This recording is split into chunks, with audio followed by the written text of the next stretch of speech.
Check 1 2 3 4. Voice is clear.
Check 1 2 3. Check. Yeah.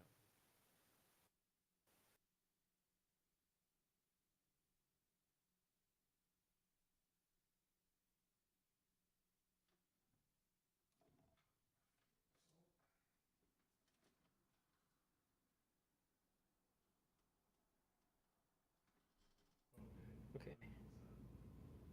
I can hear you now.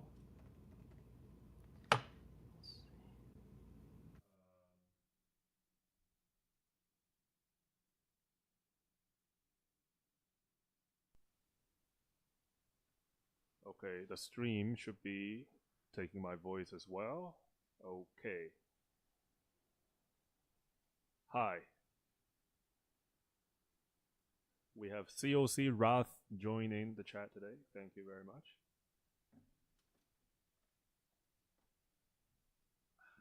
So if it is something about Rath, what should we do?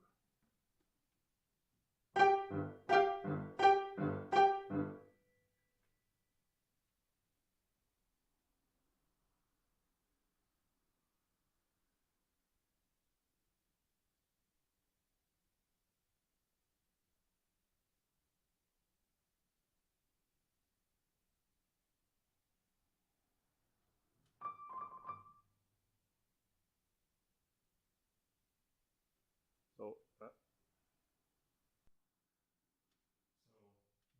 gonna turn voice off. Well, my voice is still on here, but Nathan, you're still configuring, right?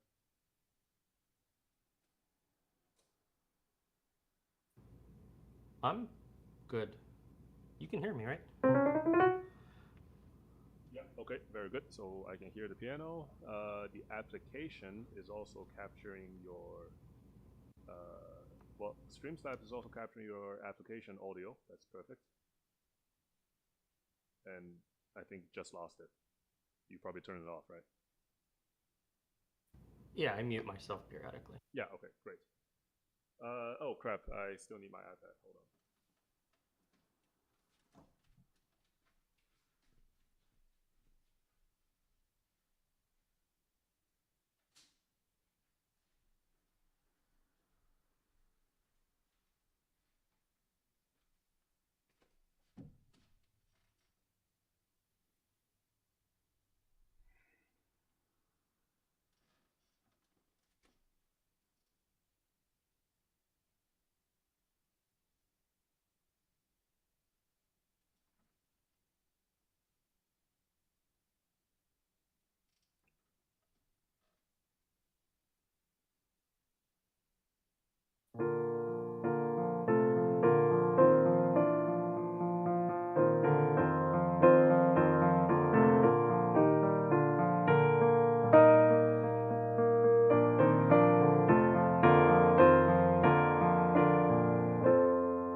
So what we have here today is going to be Schubert's Last Piano Sonata, D960.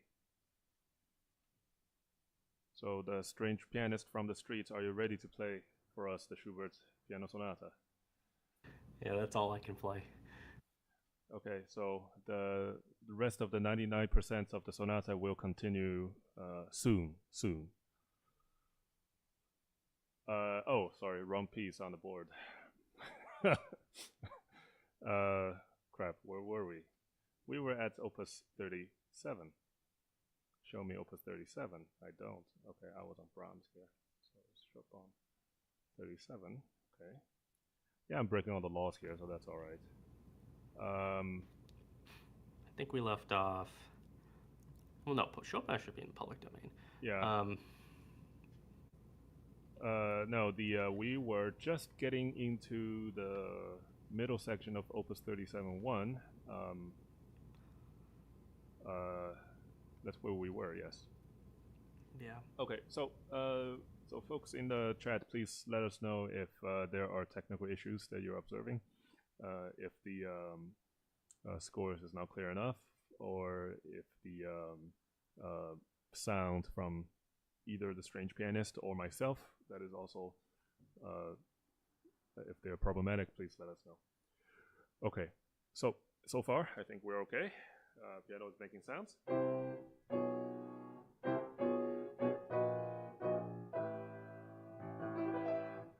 Okay. Well, we were at 37-1, just as a recap of sort of what the work sounds like, I'll just play the first two bars.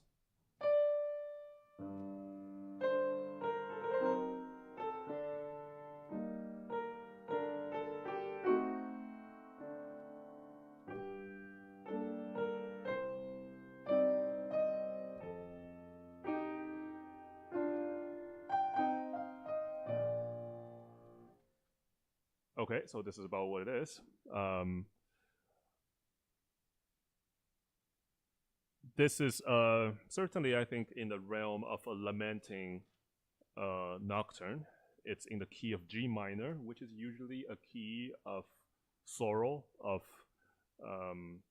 It has a storytelling capability.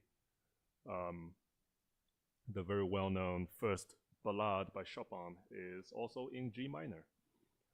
Meanwhile, we also had a precedent of the Chopin Nocturne, that is Opus 15 number 3, that is also in G minor.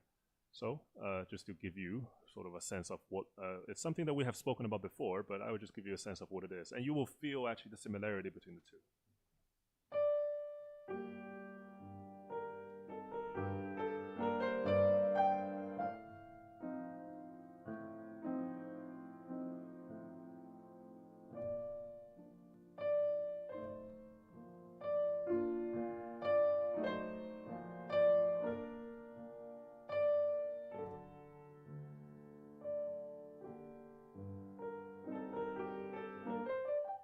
So something like this. Now, but our focus here today is Opus 37 number 1, and I wonder, we wondered about this opening material, this sort of undulating left hand, which is like a walking back and forth, and this seems to propagate, at least for the good first 2 pages, of seemingly repetitive material. So I wonder, the strange pianist from the street, how do you maintain interest, even for example, to yourself first, and then maybe then you're able to illustrate it through your playing so that it remains interesting to the listener?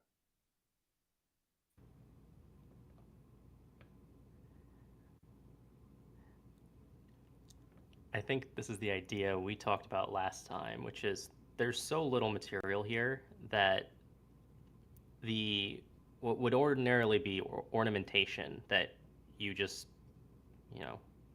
play in the moment, it doesn't mean a whole lot, I think becomes very much foregrounded. It's motivic, right? It's important to drive the differences between phrases, and it's very subtle, right? Sometimes you have, it could just be an arpeggiated thing, but maybe there's a double,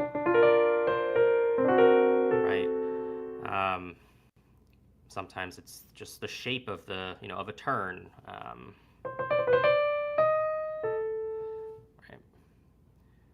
I think you have to pay close attention to those differences in order to appreciate that this is not a stagnant nocturne, notwithstanding how narrow its range may feel.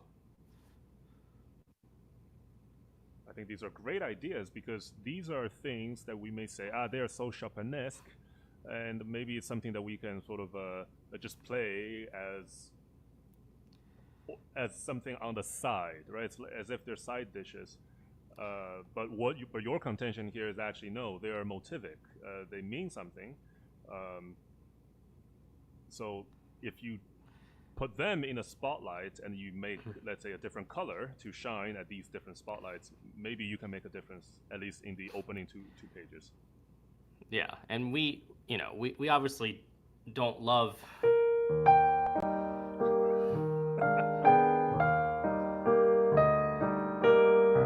right, we obviously don't love this, but there's a lot of, or is it, what is this? That wasn't a good example, actually. I think that one's the same. But, you know, there's a version of Opus 9 number 2 with what's so-called authentic variants, Yeah. which change these sort of frilly ornaments in a very substantial way, but it doesn't feel like a different piece. It really feels, you know, the core structure of the, you know, this sort of bass line, right, plus this singing melodic line is still very much intact. So I'm writing on my screen here. I'm just saying that Opus 9 number 2 has similar style of ornamentation, but it can still operate even without them. I think if you just take all the ornamentations away from Opus 9 number 2, I think it still sounds okay. I agree. So maybe we should just give sort of a, I mean, certainly the one that you gave, or if you look at it here, right? Or, so obviously these two, if I'm just highlighting here on my score, these two, you can call them turn motif ornamentations, as opposed to the Opus 9 number 2. These are all turn ornamentations. It's sometimes also practically written as what? Some kind of infinity sign? It is something like that. I keep forgetting how you actually write those. More like a sideways integral. Sideways integral? I can't even write I can't even write a proper integral, you know? This? No. So something like that. Yeah, okay, all right. So you guys know what I mean, so I tried my best. Okay, so we had the turn ornamentation, that's one kind. And then we also had the arpeggiated kind that Nathan mentioned initially. Or, right? And I just actually wanted to mention, because at this very spot, because this very configuration sounds a lot like something that is actually in another freaking G minor piece. So, right? And I think the strange pianist from the street knows probably know what I'm talking about. So, right? So it goes this way.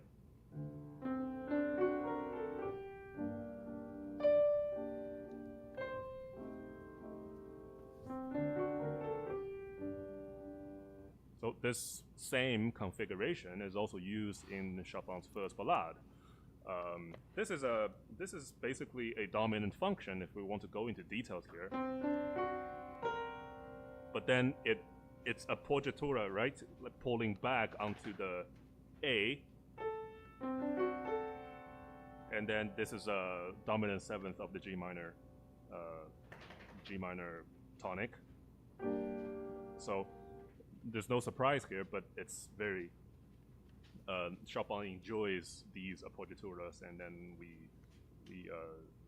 we see them, we hear them, and they all happen to be at least in the G minor piece. So this is a side note, but we at least have identified from the current nocturne that there were two kinds. One is a turn motif, one is a arpeggiated motif. But I guess from a practical standpoint, if the strange pianist is to really impress using the opening two pages, then the difference between these arpeggiated ornamentations and turn ornamentations is, as you said, not very distinctive, or it's not very easy to really distinguish. You can play with a lot of dryness at places, even though very clearly on the page, if you're just reading into the page, we see just extremely long phrase lines that basically says, please don't break them, please have them in the same nature, which then certainly doesn't call for a very dry approach to the ornamentation. So I don't know. Maybe do you think this will be left to the pianist's to the performer's discretion? As it always is. As it always, yes, yes. So we shouldn't be living in a cage. We should be within limits, right? You do hear versions of this nocturne that seem to ignore the andante sostenuto yes marking. andante Go quickly and sostenuto, right? Yeah. So, and ignore some very important features. I think probably the most important one is the accented. So I think we're getting to a point where I'm gonna kind of circle back to this because I remember that this is how we ended last time, which is I zoomed in on this very bar and we look at this and was like, wait, Chopin himself even put these fingering instructions on his manuscript, and he says, no, this is not a scale that you play 4-3-2-1. You play 3-3-3-3. So there just cannot be more intentions here, right? Just this is going against, let's say, your usual teachings, right? This is actually this is truly playing the piano now. Is this the only place where this sort of 3-3-3-3 is happening? No, there are multiple instances, but he doesn't do it every time. Yeah, that's the thing. So when you have 3-3-3-3, it seems that they also put accent notes on here. So I'm going to circle again on the second repetition of this main theme. So it's almost, I think, at this position, right?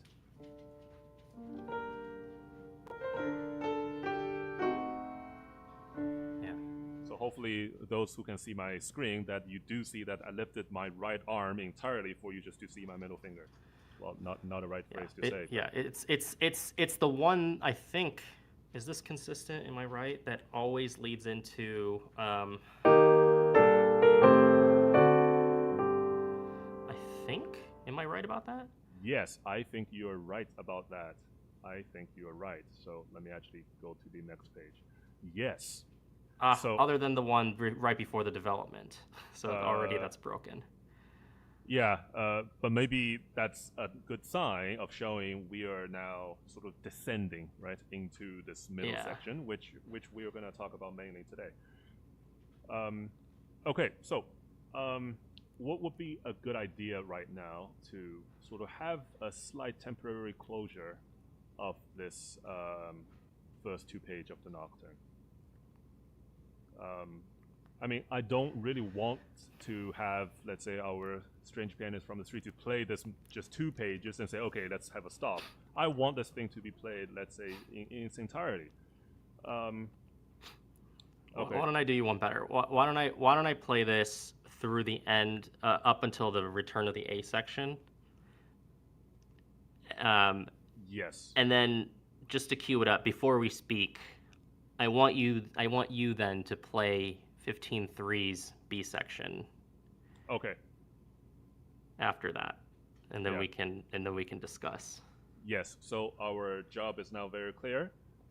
Our strange pianist will play strange pianist from the street.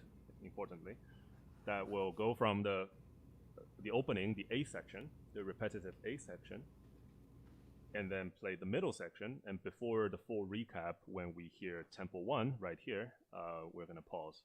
And then I will make a comparison using Opus 15 number 3. Okay, strange pianist, the floor is yours.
too bad. For organizational reasons, we have to stop here, but I was enjoying this all the way through.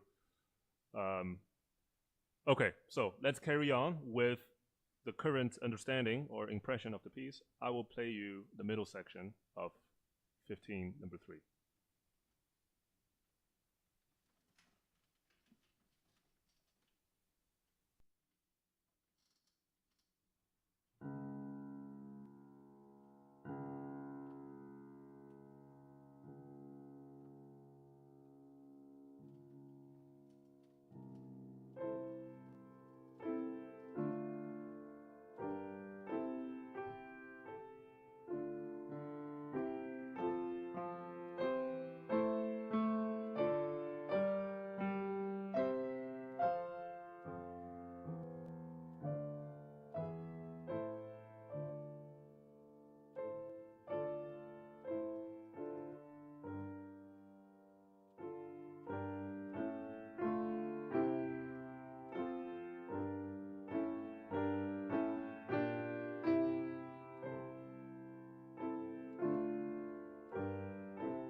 Okay.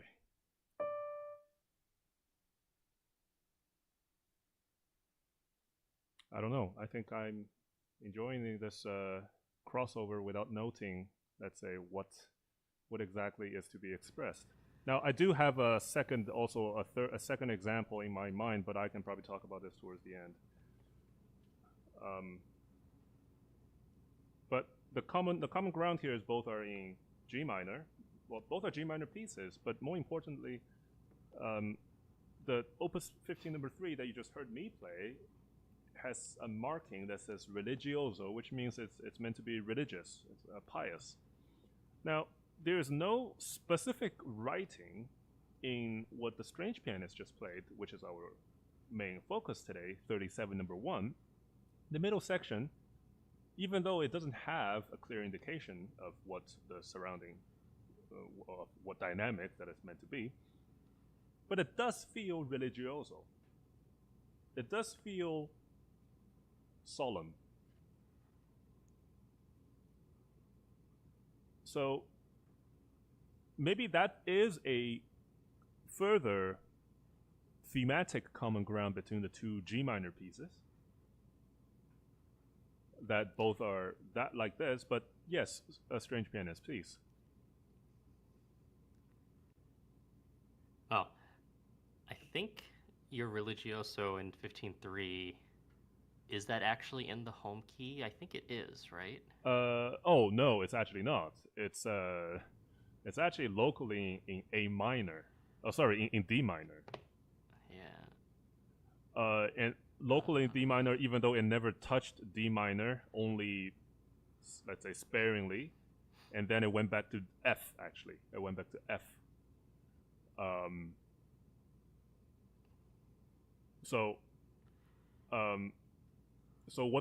Sorry, we were taking on this a little bit of a detour to another piece because we think that the connection is strong in the sense of Chopin's compositional thought.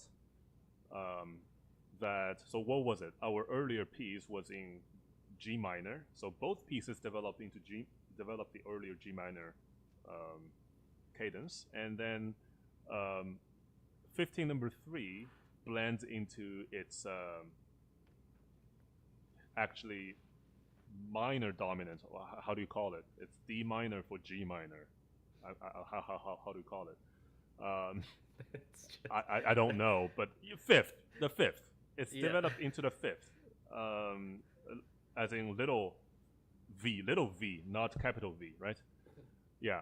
Okay. So it's into that, but what 37 1 did was now in E flat major, right? E flat major. Yeah. Yeah, E flat major has this feel. Oh fuck.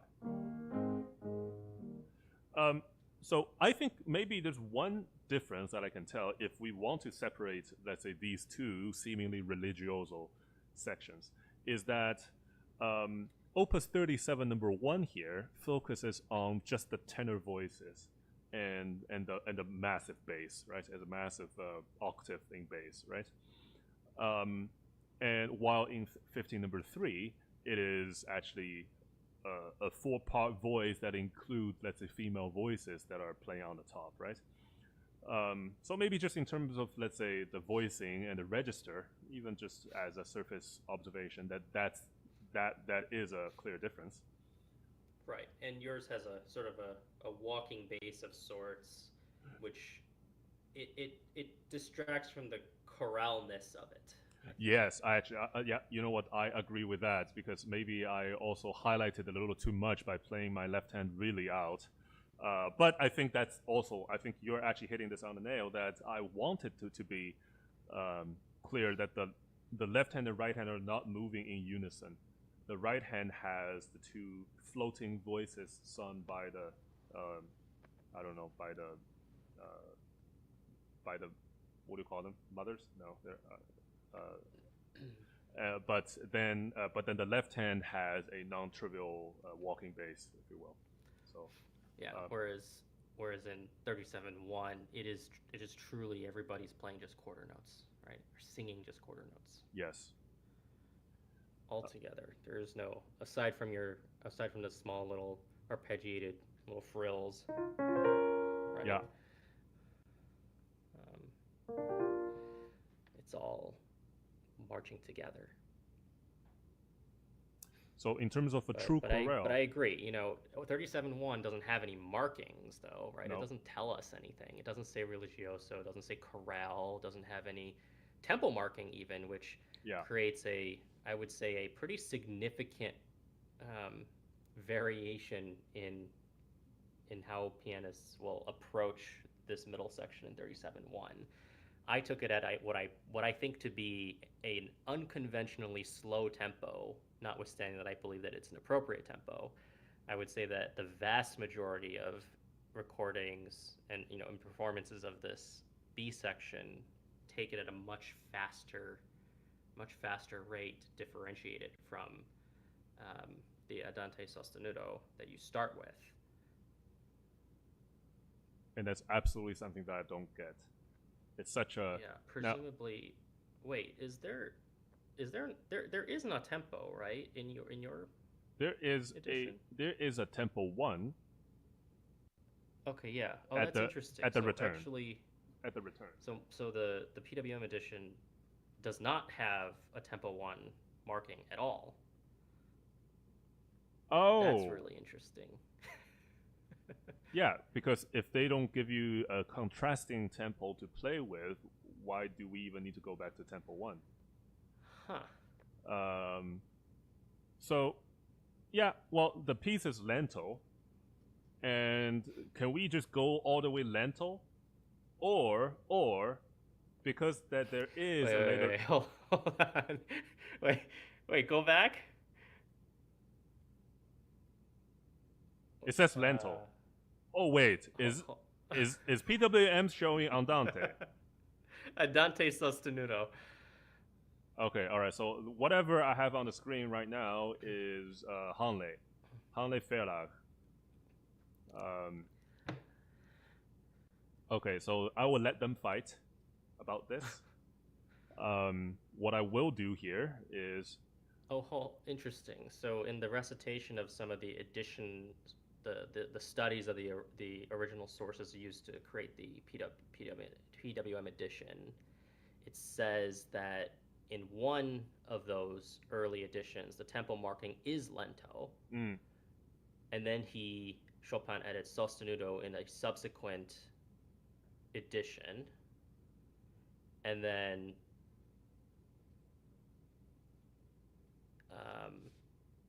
So this was all in the French edition, and then in a German edition, which Chopin did revise and correct things, he deleted the lento and replaced it with andante sostenuto.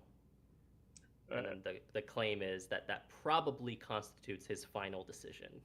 And so the sostenuto was actually moved from the dynamic. I mean, because in my score, the sostenuto is only an instruction inside the between the notes, not as part of the tempo marking. Right. Right. Now it's a phrase andante sostenuto. Okay, but it only just says piano to start, and then nothing else, right? Okay.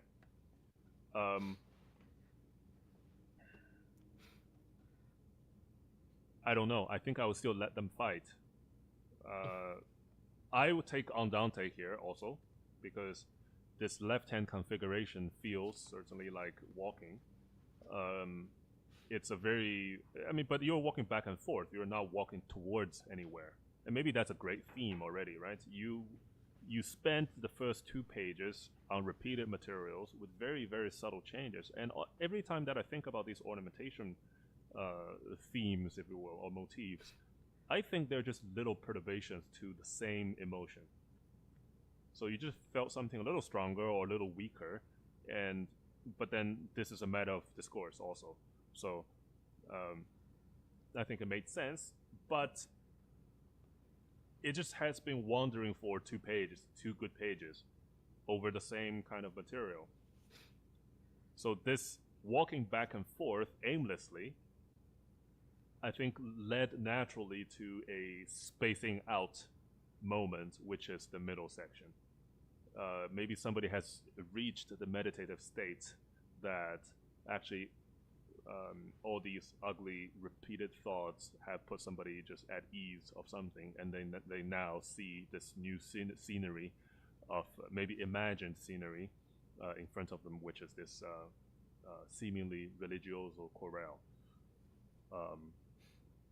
Now, do you envision that this chorale is actually sung by basses and tenors, or maybe this part is a brass chorale because the register fits really well for, let's say, the trombone family or the tuba trombone family?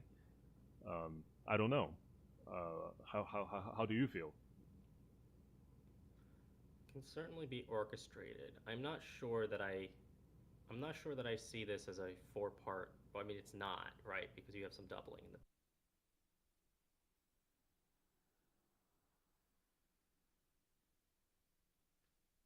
Check 1 2. Check.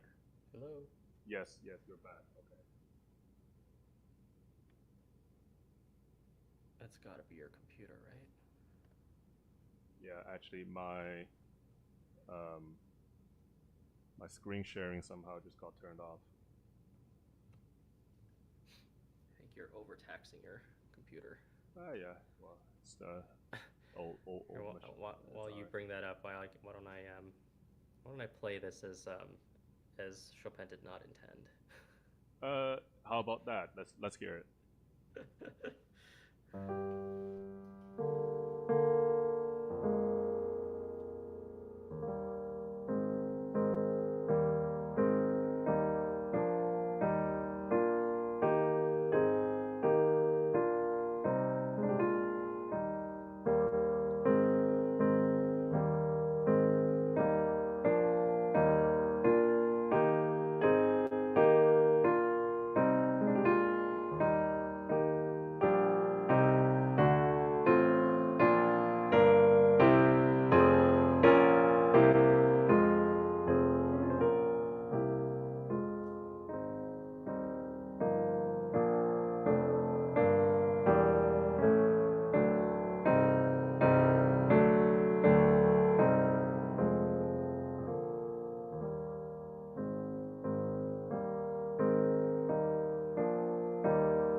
So kids, don't try this at home. This is very fast. Now, I mean, if you're playing fast, the middle crescendo there, I mean, you can still hear it, right? I mean, it has its dramatic effects. But I think the lost is at, I think what's the word? The solemnity is lost. This is now really a march now instead of a chorale. March is actually a great characterization of how a lot of people play this. I don't understand. I don't understand So a march gives you long lines. I think that's one thing. Just the natural connectivity. Yeah. Of something at that pace really lets you feel. Really lets you feel a constant sort of sense of motion. So this almost felt like a convenience. Sounds like because if we play at the tempo of a march, then we're able to execute what's on the page, at least by face value. And then let's quickly get out of this part, even though you cannot, really, because of the 4 fermatas, which is actually the highlights of the middle section here. And so I am absolutely on board that this piece in the middle part should be played at a pace where the long lines aren't entirely broken due to being too slow. But how about we enjoy the little changes between every chord? It's very little changes. I mean, already the earlier 2 pages are about subtlety, about the subtle changes in these little ornamentation motifs. And why don't we appreciate that these things are also, the middle chords changes are also very nice. I mean, we have some large highlights here that we can bring out saying, so, I mean, the phrases is very straightforward, right? It's actually, what? It's actually 2 plus 2 plus 2 plus 2, right? And frankly, the first 2 are repeated, right? It's actually just repeated. There's not a lot of things going on if you just pay attention to the left hand. The harmony here is mostly on 1, 4, or 5. So nothing out of order. In fact, 1, 4, 5 is very typical chord progression that you hear in churches, in hymns. So there's nothing crazy here, right? Sorry, 1, 4, 5. Maybe you have a 6 built somewhere, right? Right, like right here, right? So 1, 4, 4, 1, 4, 1, 5, 1. Well, it's not really 5. 5, 1. And then what? 5, 1, 4, 1, 5, 6, 5, 1. You know, I've been pondering this comment that you've made here about the tempo, and I think I want to pause on that for a second, because if you play, let me think.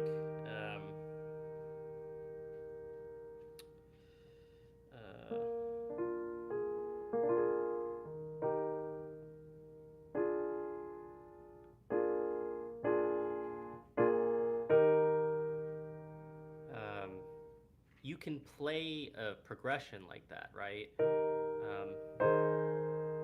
Sorry, what the hell is a 5/7 here? But in like a good voice leading. Like that works, right? Yeah. Yeah. So if I play this.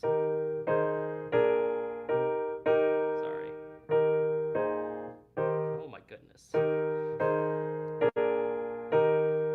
I play it at that tempo, Yeah. you are appreciating that there is a harmonic change going on, but its purpose is to get back to C. So you're only hearing the gist of it, right? You're just hearing something that's moving back to tonic, right?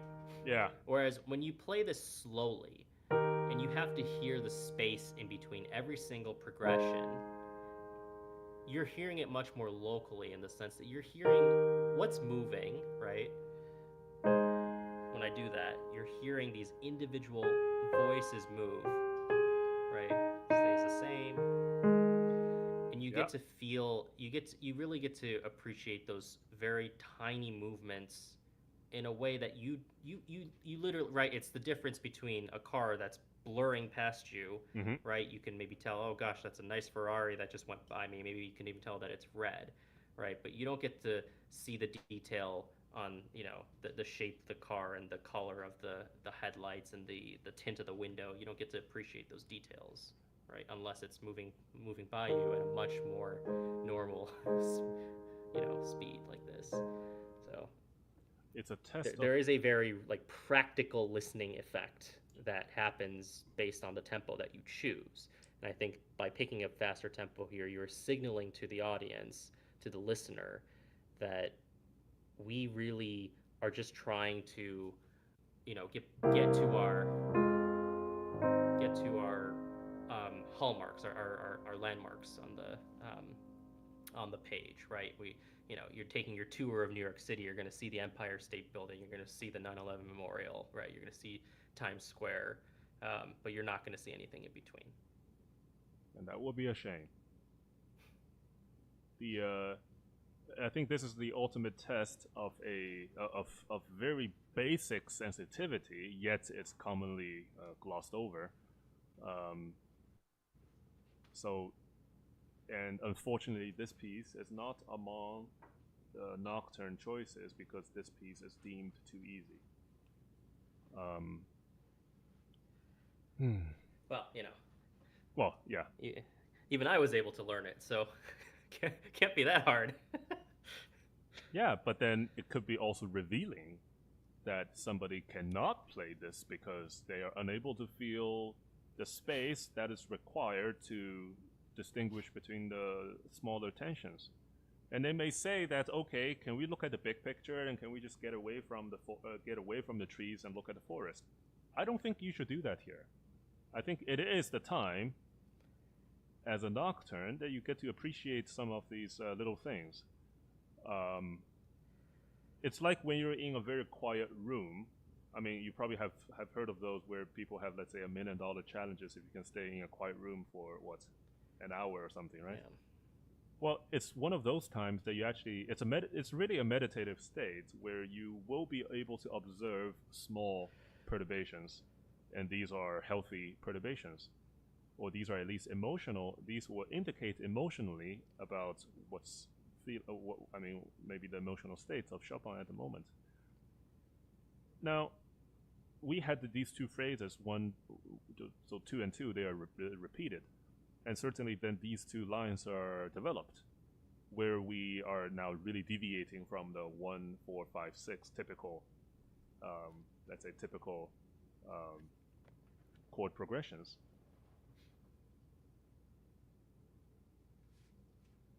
So what's so special now? I mean, when we returned, so I'm going to highlight on the score here, when we returned here to the third phrase, which is where the development starts, we're still on E flat major. So there seems to be nothing, at least when you start to hear it, there's nothing going on.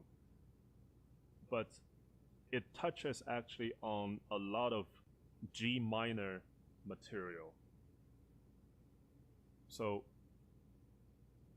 what's going on? Can I play it?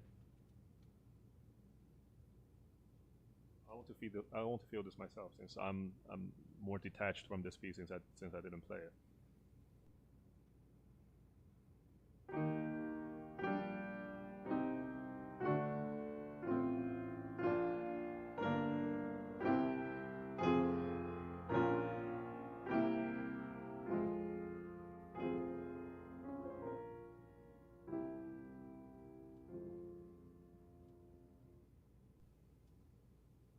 Okay, something like that. Nathan, you probably cannot hear what I play because I usually turn the voice off. I can hear. Oh, you can hear? Okay. What? Wow. Then maybe, I don't know, through my stream? Okay. Well, this is what the work is here. We are no longer in the stable part. And these things are very easy to sing because the top notes are right next to each other. So even if you if you want to have people sing it, they will be able to pull it off. But this is not a flashy melody. This is not. This is a very mundane, standard 1-4-5-6 idea. But when we get to the development, man, this is just way too many things to appreciate here. So tonic, but then you go to your actual home key,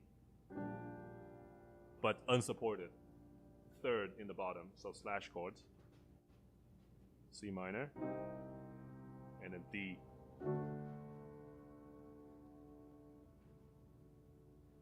And no, and then just chromatic, right?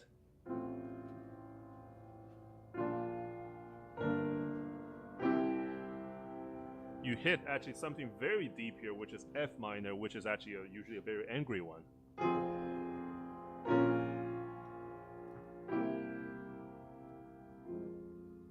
So you anchored yourself here in actually in F minor.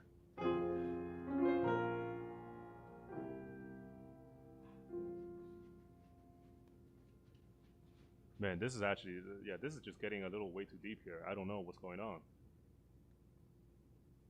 So strange pianist, what's happening here? I have not done a harmonic analysis of this. So I mean, even just on the now all we can point out really is just that there's a lot more going on here than the previous two subtle passages, and we have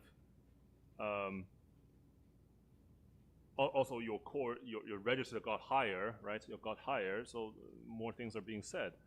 Let me play the next few bars as well. So now you will have a repetition of the same material, but in a different key. Now you're locally rooted in what? In A flat to start.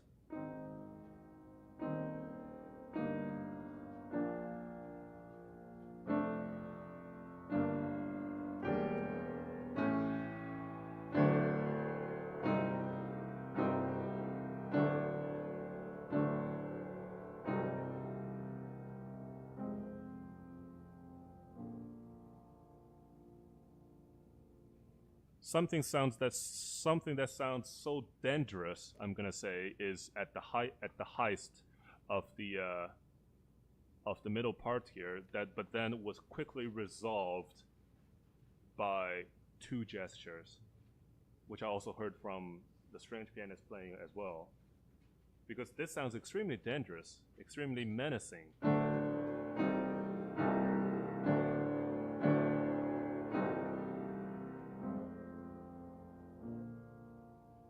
But it's not that.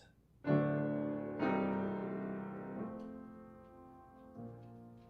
want to highlight that. This is F minor chord right here. This F minor chord is genius in the sense that it doesn't bring you all the safety back, but then this really then highlights the next one is the true safety, which is the dominance of the local key here, and then you go back.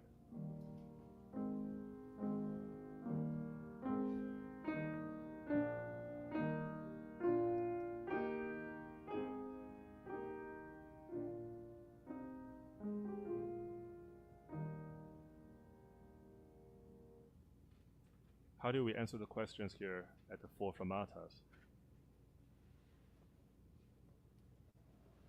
This is a rare case because we certainly had these ideas before in Chopin's Nocturne, where he writes fermata in the middle of a phrase.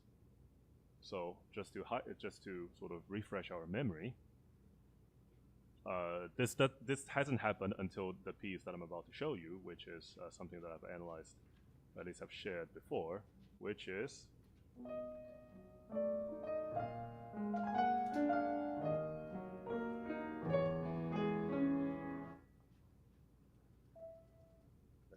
so it's the Opus 37, Opus 32, number 1, by Chopin as well. So he puts a fermata in the middle of a phrase to indicate that, okay, this is the middle of a thought. And then here is like delayed response. So what about in 37.2 here? What's going on with these? So I know Aria's unhappy. Maybe it's dinner time. So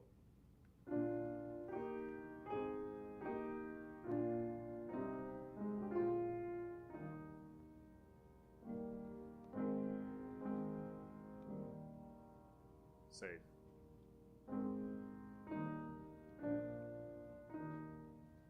Still safe. This is already raising a question now. This is one of the most beautiful questions here.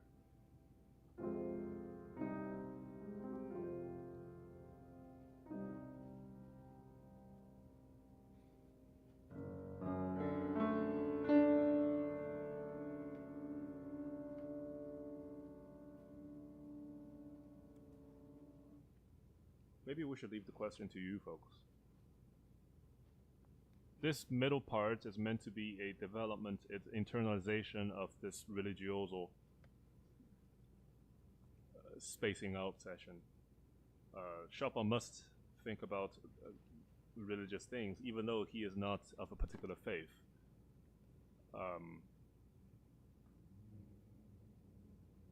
But he somehow has all these involvements in religious thoughts that and now he's introducing the pauses. Now usually pauses means that you have unspeakable things that you don't, I mean not necessarily bad, but just unspeakable things that you want to say yet don't want to say. And that's why you're hesitating. And the gesture here is very clear that it is hesitation. But that somehow just segues us back to the opening lament, Andante sostenuto. The reason why I'm talking in this way is because it's about 8 o'clock. I must end the stream. But I think this piece gives us so much more to explore, and I want you to listen to this piece again. Because you don't get to listen to this piece during the Chopin competition. And that's one of the greatest shame of the competition. I am sitting here, not partaking in the competition myself in any form, but I'm seriously unhappy that some of the pieces are not included for their technical ease, but they're emotionally packed. Chopin's other work, there are certainly some other Chopin's work that are not as emotionally packed as this one, that are often making it to the foreground. We learned from Garrick Olson that this is trying to select the best Chopin interpreter, not necessarily the best pianist. I cannot agree with that. I absolutely cannot agree with that, because you are short-selling the weight of Chopin's competition. And hence, I would like us to remember that these works are non-trivial. Please listen to them. Please listen to this Opus 37 number 1. Whatever that happens after the Tempo 1, we will just have a repetition of the opening material, but now just half the length. But it ended in a different note.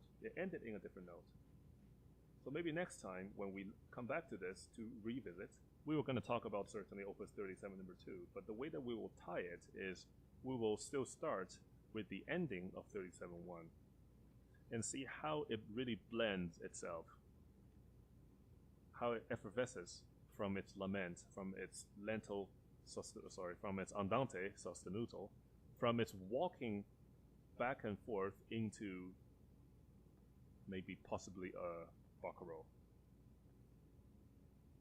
So today we thank again our strange pianist from the streets, and he will be joining us here again, and in fact playing Opus 37, number 2, the G major nocturne that are actually also not very often played at the competition, even though it is allowed. How many 37-2s have you heard so far? 0, but I think it is played maybe by some less than 20, I think. We have about how many? 80 something? 85. 85 at the main event? I'm going to put my number at 5. 5 people will play this 37-2. Sorry, you're right. It's 3. 3, okay, so, alright. 37-2 is known for something, so, but I'm not going to try to oversell or short sell it. We're going to have our strange pianist to join us either tomorrow or on Tuesday, because I'm at the moment unsure about my schedule for tomorrow. However, we absolutely look forward to 37-2 on stream. So thanks very much. I will be signing off, and thanks to our strange pianist, we'll be all signing off. Cheers.